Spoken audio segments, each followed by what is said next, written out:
दोस्तों जो GST law है, जीएसटी लॉ का एक ऐसा सेक्शन है जो हमें बताता है कि हमारे जो ये रिकॉर्ड्स हैं, ये बिल हैं, ये कितने टाइम तक संभाल के रखने हैं। स्वागत है दोस्तों, मैं नरेश कुमार, आप देख रहे हैं अकाउंटेंट्स गुरु, देश का चैनल, आपका अपना यूट्यूब चैनल, जहां हम बात करते हैं कंपनीज के अकाउंट्स एंड टैक्सेशन कार्यप्रणाली सिस्टम के बारे में बड़ी आसान भाषा में। तो चलिए शुरू करते हैं। Let's see on computer screen.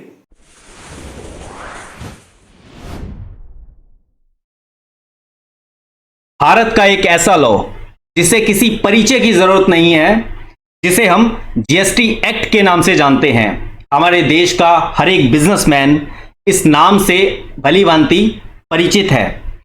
जब भी हम मिलते हैं अपने क्लाइंट से, अपने फ्रेंड से, और जितने भी बिजनेसमैन हैं, सबका एक ही कहना है कि सर हम सुबह से शाम तक अपने रिकॉर्ड्स को मेंटेन करते हैं, सेल के बिल काटते हैं, परचेज के बिल रिसीव करते हैं, अपने खर्चे करते हैं, बैंकिंग मोड के थ्रू ट्रांजैक्शन करते हैं, लेन देन करते हैं, कैश में भी ट्रांजैक्शन करते हैं। इतने सारे जो कागजी कार्रवाई है वो करने के बावजूद जब हम मंथली बेसिस पर, क्वार्टरली बेसिस पर अपनी रिटर्न को फाइल करते हैं और एनुअली बेसिस पर भी हम अपनी रिटर्न को फाइल करते हैं, तो इसके बाद हमें एक दिक्कत ये आती है कि हमारे जो ये बिल हैं वो चूहे काट जाते हैं। हमारे ये जो बिल हैं, हमारा जो चपरासी है वो झाड़ू के साथ हवा में उड़ा देता है। और साथ ही साथ मैं आपको क्या बताऊं कि हमारे जितने भी ये दीमक है ना, ये हमारी अलमारियों में घुसे हुए हैं, ये सारे बिल को खराब कर देते हैं। बिल इतने कमजोर हो जाते हैं कि टेंशन रहती है कि कभी किसी अफसर ने कोई बिल मांग लिया तो ये बिल हम कैसे दिखाएंगे। और तो और सुनो, मैं पेट्रोल पंप से एक पर्ची लेके आता हूं। कुछ ऐसे डिजिटल बिल होते हैं जो मतलब कि जैसे पेट्रोल पंप की पर्चियां होती हैं, या फिर कुछ इनवॉइस ऐसे होते हैं जिन्हें हम परचेज करते हैं। जैसे आप किसी गारमेंट्स के शोरूम पे जाओगे, वो एक छोटी सी पर्ची पकड़ा देते हैं। किसी रेस्टोरेंट पे जाओगे, छोटी सी पर्ची पकड़ा देते हैं, उसकी इंक उड़ जाती है। अब जब उसकी इंक उड़ जाती है, अब एक ने कहा कि मेरा ना केस लग गया। अब केस लग गया, डिपार्टमेंट के ऑफिसर ने कहा जी लाओ बिल दो। जब बिल लेकर गए, इतने सारे बिल थे, एक के ऊपर एक बिल, एक के ऊपर एक बिल, सब दबे पड़े थे। जब अफसर देखने लगा, अफसर ने देखा कि हमारे सॉफ्टवेयर के अंदर एक 10,000 की ट्रांजैक्शन है। कह जी इसका बिल दिखाओ। जब बिल दिखाने लगे तो बिल एकदम व्हाइट, बिल्कुल प्योर कोरा पेपर था, व्हाइट पेपर था, उसमें एक अक्षर भी दिखाई नहीं दे रहा था। सारी इंक उड़ गई। अब अफसर कह रहा है ये सफेद पर्ची है, 10,000 का रिकॉर्ड कर रखा है, 1 लाख का कर लेते, किसने देखा था। तो इस तरह की समस्याएं आती है हमारे जितने भी बिजनेसमैन हैं। तो जब हमने उनकी इस समस्या को सुना और हमने जीएसटी लॉ को जब पढ़ा, जब उसकी तहकीकात की, तो आप सुनकर हैरान हो जाओगे कि जीएसटी लॉ ने क्या कहा, जीएसटी लॉ में क्या लिखा हुआ है। दोस्तों जो जीएसटी लॉ है, जीएसटी लॉ का एक ऐसा सेक्शन है जो हमें बताता है कि हमारे जो ये रिकॉर्ड्स हैं, ये बिल हैं, ये कितने टाइम तक संभाल के रखने हैं। जी हाँ, ये 72 मंथ्स की परमिशन देते हैं। 72 मंथ मतलब 6 ईयर, 6 साल। जी हाँ, ध्यान से सुनिए, 6 साल तक आपको ये बिल संभाल के रखने हैं। और ये जो बिल हैं, ये हमारे जीएसटी लॉ का सेक्शन 36 ये हमें परमिशन देता है। जैसा कि आप मेरी कंप्यूटर स्क्रीन पर देख रहे हैं, जो आपके सामने ओपन है, ये यहां लिखा हुआ है section 36, period of retention of accounts. मतलब ये कहता है कि एवरी रजिस्टर्ड पर्सन, जितने भी जीएसटी में रजिस्टर्ड पर्सन है, वो keep and maintain books of accounts and other record accordance with. ठीक है, इस तरह से मतलब इसके अंदर सब कुछ लिखा है जो हमने पढ़ा है। ये कहता है कि भाई आपको 72 मंथ तक, अब 72 मंथ कहां लिखा है, थोड़ा सा नीचे आएंगे तो इसके अंदर आप देखिए ये लाइन यहां लिखी हुई है 72 मंथ्स। ठीक है, फ्रॉम ड्यू डेट। अब ड्यू डेट की बात क्या है, due date of furnishing annual return लिखा है। एनुअल रिटर्न कहते हैं जीएसटीआर 9C, इनको कहते हैं। जीएसटीआर 9C और 9 की जो नॉर्मली डेट होती है वो 31 दिसंबर होती है।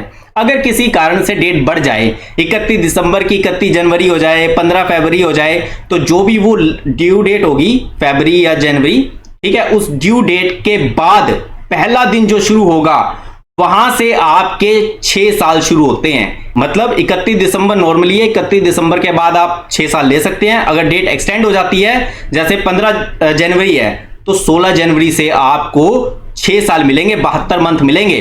और साथ ही साथ आपको यह बता दूं, अगर किसी का केस चल रहा है, किसी डिपार्टमेंट ने उसकी स्क्रूटनी कर दी है, उसकी मतलब कि उसकी डॉक्यूमेंटेशन की चेकिंग हो रही है और उसका जो केस है वो अपील में गया हुआ है, या उसने खुद कोई अपील लगाई हुई है, या उस किसी एपेलेट अथॉरिटी के पास, ट्रिब्यूनल में, हाई कोर्ट, सुप्रीम कोर्ट, या किसी भी लेवल पर, चाहे एओ के पास है, किसी के पास है, कमिश्नर के पास है, किसी भी रैंक के ऑफिसर के पास अगर उसकी फाइल गई हुई है, डिस्ट्रिक्ट कोर्ट में गई हुई है, तो ये ध्यान रखना फिर ये 72 मंथ्स कंसीडर नहीं किए जाएंगे।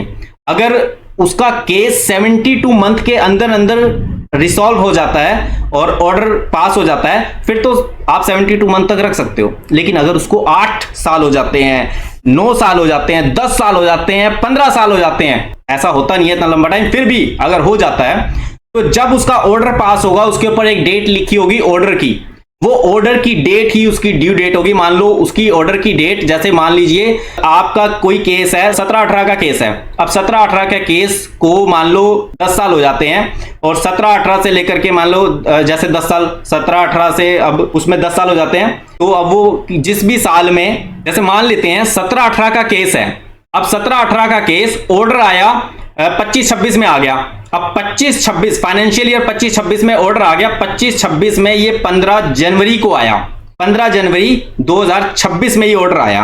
अब 15 जनवरी 2026 में आया ना, तो 16 जनवरी 2026 से 1 साल और आपको ये रिकॉर्ड रखने मैंडेटरी है।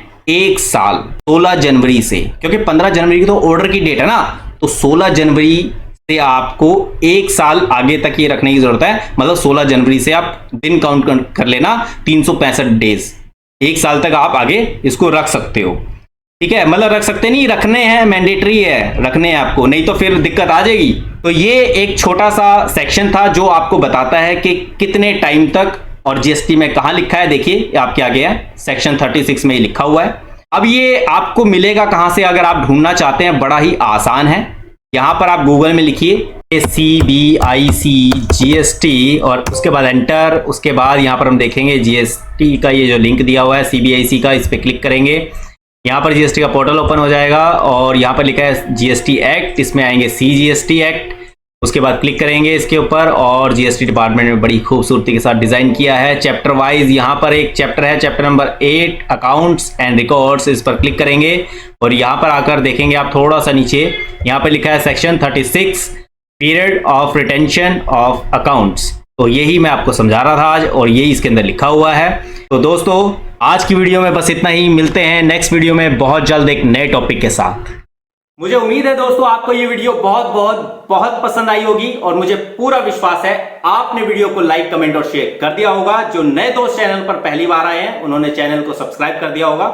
इससे होगा क्या, जब भी हमारे YouTube चैनल पर हमारी कोई नई वीडियो आएगी तो आपके अपने YouTube ब्राउजर में वो वीडियो सबसे पहले देखने को मिलेगी। आपका अपने इस YouTube चैनल पर अपना कीमती समय देने के लिए, अपना प्रेम प्यार बनाए रखने के लिए, अपना आशीर्वाद बनाए रखने के लिए आप सभी लोगों का तहे दिल से प्रेम पूर्वक बहुत बहुत धन्यवाद।